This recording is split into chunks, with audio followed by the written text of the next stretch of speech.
Baik, hari ini saya akan melanjutkan soal tentang sikap orang Kristen terhadap kesetaraan dan keadilan gender. 1. Apa pandangan Alkitab tentang penciptaan manusia terkait kesetaraan gender? A. Perempuan diciptakan lebih rendah dari laki-laki. B. Laki-laki lebih penting dalam rencana Tuhan. C. Laki-laki dan perempuan diciptakan setara menurut gambar Allah. D. Perempuan hanya diciptakan untuk melayani laki-laki. E. Penciptaan manusia tidak relevan dengan gender. Silakan dijawab.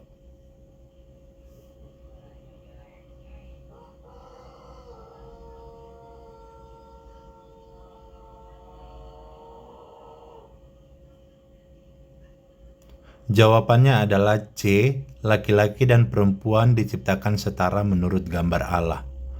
Kejadian 1 ayat 27 menyatakan bahwa laki-laki dan perempuan diciptakan setara dalam gambar dan rupa Allah, menunjukkan nilai yang sama di hadapan Tuhan. Soal nomor 2. Bagaimana Yesus menunjukkan penghormatan terhadap perempuan dalam pelayanannya? A. Mengabaikan perempuan dalam masyarakat. B. Memberikan perempuan peran pemimpin utama dalam gereja. C. Melibatkan perempuan dalam pelayanan dan memberikan mereka penghormatan yang setara. D. Membatasi perempuan hanya dalam peran domestik. E. Tidak memberikan perhatian pada isu gender. Silakan dijawab.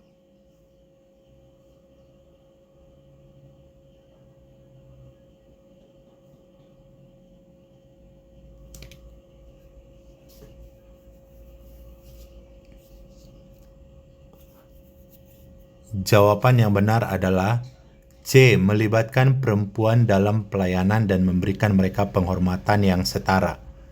Yesus menunjukkan penghormatan terhadap perempuan seperti yang tercatat dalam interaksinya dengan Maria, Marta, dan perempuan Samaria di Yohanes 4. Soal nomor 3.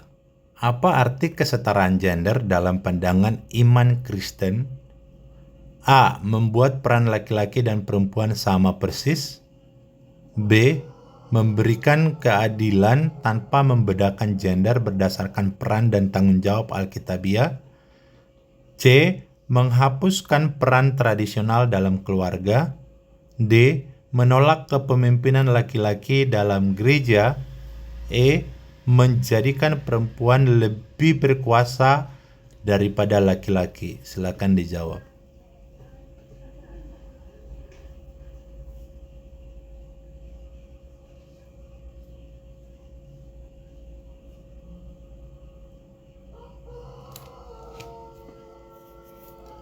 Jawaban yang benar adalah B. Memberikan keadilan tanpa membedakan gender berdasarkan peran dan tanggung jawab Alkitabiah.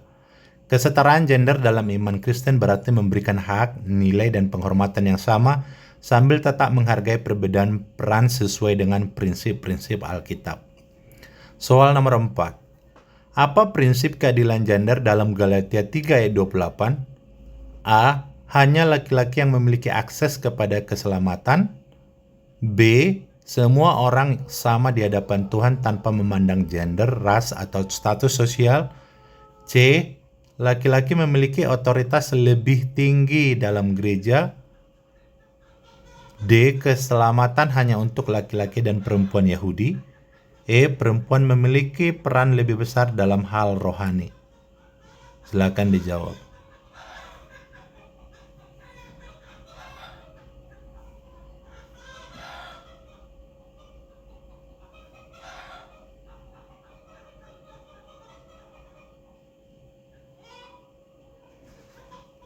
Jawaban yang benar adalah B. Semua orang sama di hadapan Tuhan tanpa memandang gender, ras, atau status sosial. Galatia 3 ayat 28 menyatakan bahwa di dalam Kristus tidak ada perbedaan antara laki-laki dan perempuan, menunjukkan kesetaraan di hadapan Tuhan.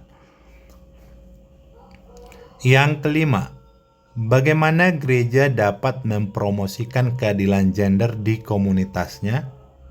A. Membatasi peran perempuan dalam pelayanan. B. Mengajarkan nilai-nilai Alkitabiah tentang kesetaraan dalam program pendidikan gereja. C. Memberikan semua peran kepemimpinan kepada perempuan. D. Menolak perempuan untuk berbicara di dalam gereja. E. Menghapus peran tradisional dalam keluarga. Silakan dijawab.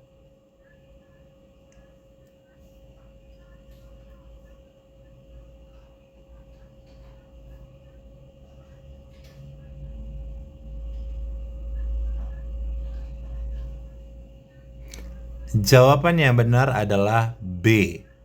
Mengajarkan nilai-nilai Alkitabiah tentang kesetaraan dalam program pendidikan gereja. Gereja memiliki tanggung jawab untuk mengajarkan nilai-nilai Alkitabiah tentang keadilan dan kesetaraan gender melalui pendidikan, pengajaran, dan teladan hidup. Soal nomor 6. Mengapa penting bagi orang Kristen untuk menghormati kesetaraan gender dalam keluarga? A. Untuk meningkatkan kekuasaan perempuan dalam keluarga. B. Karena Alkitab mendukung dominasi salah satu pihak dalam keluarga. C. Supaya keluarga menjadi tempat yang harmonis dan mencerminkan kasih Allah. D. Untuk menyesuaikan diri dengan budaya modern. E. Agar semua keputusan diambil oleh perempuan saja. Silakan dijawab.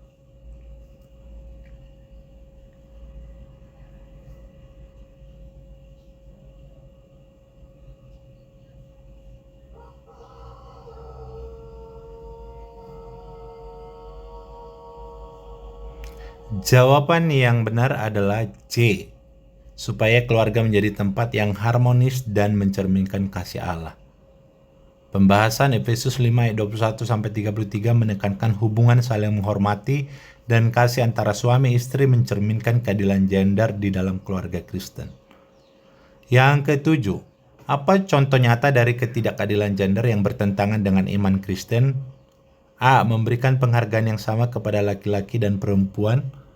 B. Membayar upah perempuan lebih rendah daripada laki-laki untuk pekerjaan yang sama. C. Menghormati perempuan sebagai bagian dari gambar Allah. D. Memberikan kesempatan pendidikan yang setara. E. Menolak diskriminasi dalam gereja.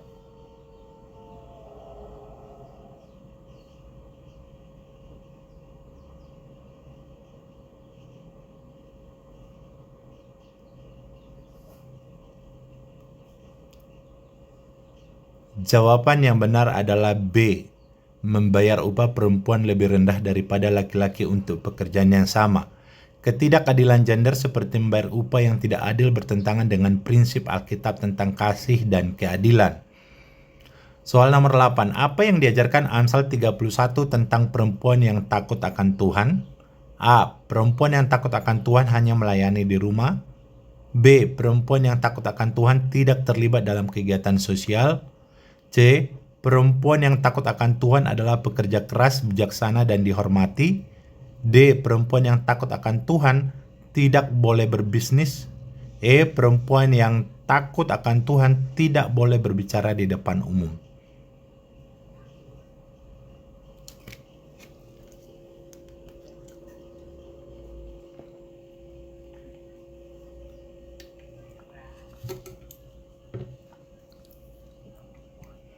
Jawaban yang benar adalah C. Perempuan yang takut akan Tuhan adalah pekerja keras, bijaksana, dan dihormati. Amsal 31 memuji perempuan yang takut akan Tuhan sebagai pribadi yang bekerja keras, bijaksana, dan menjadi berkat bagi keluarganya dan masyarakat. Soal nomor 9. Apa tanggung jawab laki-laki Kristen dalam mempromosikan keadilan gender? A. Mendominasi perempuan dalam keputusan keluarga. B. Memberikan kesempatan yang sama dalam pelayanan dan kehidupan sehari-hari. C. Membatasi perempuan dalam peran tertentu. D. Mengabaikan isu kesetaraan gender. E. Hanya fokus pada kepemimpinan laki-laki. Silakan dijawab.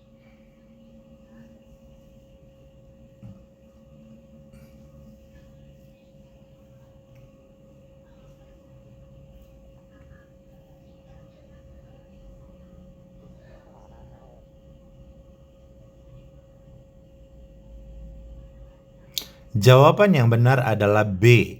Memberikan kesempatan yang sama dalam pelayanan dan kehidupan sehari-hari. Laki-laki Kristen bertanggung jawab untuk mencerminkan kasih Kristus dengan menghormati dan mendukung keadilan gender seperti yang diajarkan dalam Efesus 5 ayat 25. Soal nomor 10. Bagaimana konsep kesetaraan gender mendukung amanat agung Kristus? A. Dengan melibatkan hanya laki-laki dalam pelayanan penginjilan. B. Dengan memastikan semua orang tanpa memandang gender diberdayakan untuk memberitakan Injil. C. Dengan mengutamakan perempuan dalam pelayanan gereja. D. Mengabaikan peran laki-laki dalam pelayanan. E. Dengan memisahkan peran laki-laki dan perempuan dalam penginjilan. Silakan dijawab.